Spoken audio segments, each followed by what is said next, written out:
Nhà Bảo đi đâu đó? Nhà Bảo ơi.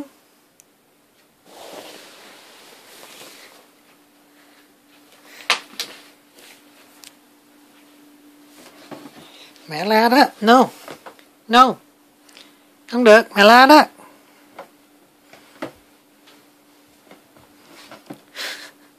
No. No. Không được. Đẩy vô lại, đẩy vô lại. Giỏi. No. No. Lại đây, đi lại đây. Cứ nhìn lại hoài. Cứ nhìn lại hoài vậy. Bảo. No. No. No. Không được. Bỏ vô lại.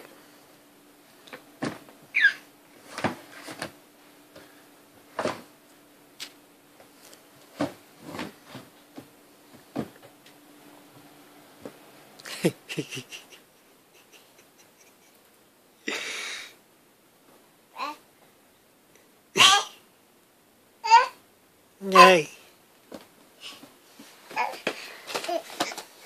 Đứng dậy đi đi, bây giờ mình biết đi rồi mà. Làm gì bò vậy? Ui, ui à.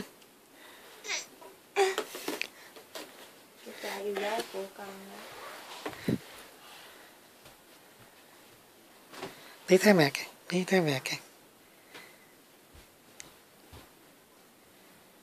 Trời ơi, coi kìa. Coi kìa nó leo lên lắm.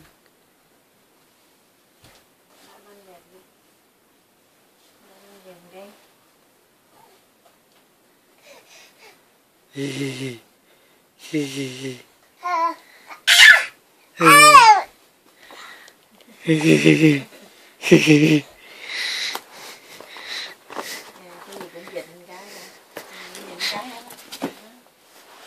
Dịnh gì? Này nó phải dịnh nó này là knock down chứ. Dịnh cái đi kéo đổ đó.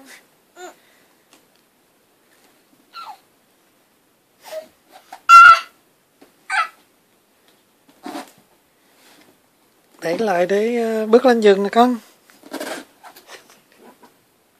Lên giường ngủ, đi ngủ mau. Giường con đâu? Giường con đâu?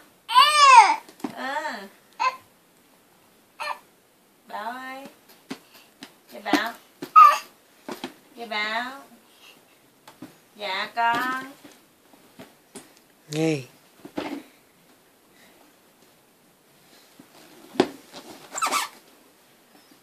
Con đi quay bằng này rồi sao post lên bên kia?